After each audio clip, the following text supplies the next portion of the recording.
Skiing isn't just about sharp edges, good terrain, and perfect snow. It's also about superstition. The mountains have their own strange little rules, traditions passed down from powder hounds, ski bums, and patrollers alike. Some of them seem silly. Some of them seem downright bizarre. But ask any seasoned skier and they'll tell you, break these rules and you just might regret it. So today, we'll talk about the quirkiest, most widely believed skiing superstitions.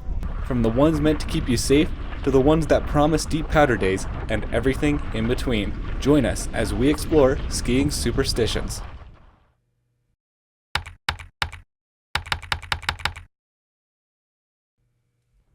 Before you even step onto the snow, there's a classic ritual to follow, buckling your boots evenly.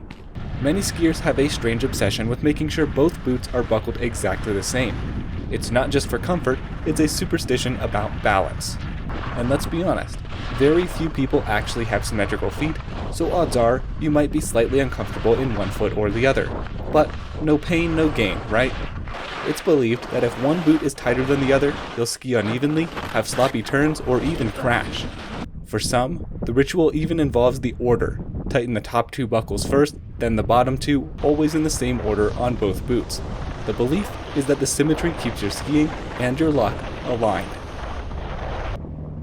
Once on the mountain, you'll see what is probably our most common superstition, the pole tap.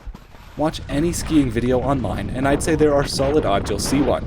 The pole tap is one of skiing's most recognizable pre-run rituals, as just before dropping into a line, many skiers lightly clack their poles together. It's almost to the effect of knocking on wood. For some, it's purely functional, clearing snow from the baskets. For others, it's a way to focus, signal commitment, and flip the mental switch from standing still to charging downhill. Over time, it's taken on a superstitious edge. Skip it, and you might feel off balance or unlucky for the run ahead.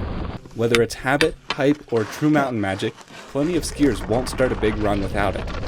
Another common practice is tapping snow off your skis before getting on the lift. While not quite as prevalent as the pole tap, practically it keeps your skis light and stops snow from freezing underfoot. Some skiers treat it like a symbolic reset, shedding whatever mistakes or bad luck clung to your last run so you start the next one fresh. This next one is one that almost every skier, from beginners to professionals, know of. This sacred skiing superstition is to never, ever call last run. This isn't just mountain folklore, it's practically law. The belief is that as soon as you declare last run, you're inviting the skiing gods to smite you, particularly with injury. It's uncanny how often it happens. You'll catch an edge, hit an unexpected icy patch, or have a harmless fall turn into a twisted knee. Instead, skiers will say one more, second to last, last few, or let's keep going, in order to never give fate a chance to strike. It's less about language and more about not mentally closing the day before it's truly over. And to be honest, it really does work. There's a reason it is, by far, the most highly held ritual in all of skiing. Jumping back over to the lifts, while this may not be as common of a superstition, there are some chair numbers that are considered lucky.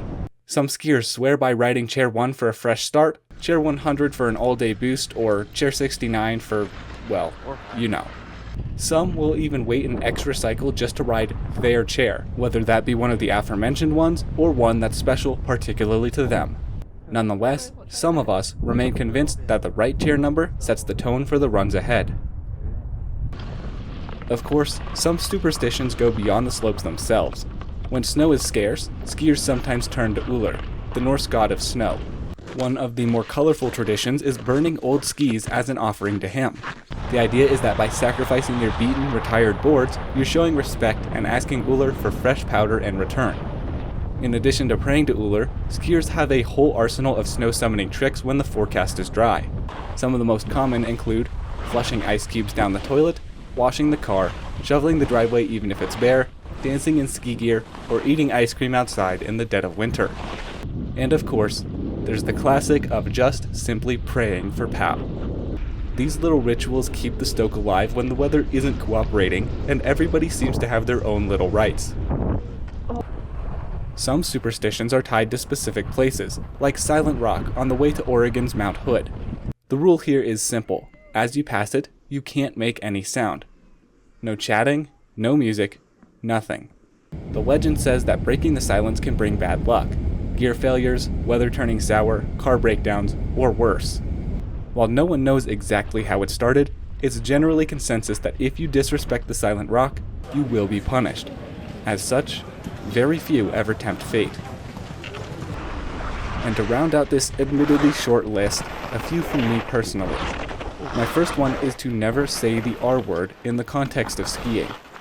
Back when I visited Three Valleys in France for the first time, I joked about it precipitating liquid at the ski area and how horrible that would be. It was supposed to snow quite a bit throughout the trip, but instead, it came down as a liquid, and I still hold myself personally responsible for that. That trip led to the creation of the video of that same name, which is in the card in the top right of your screen now.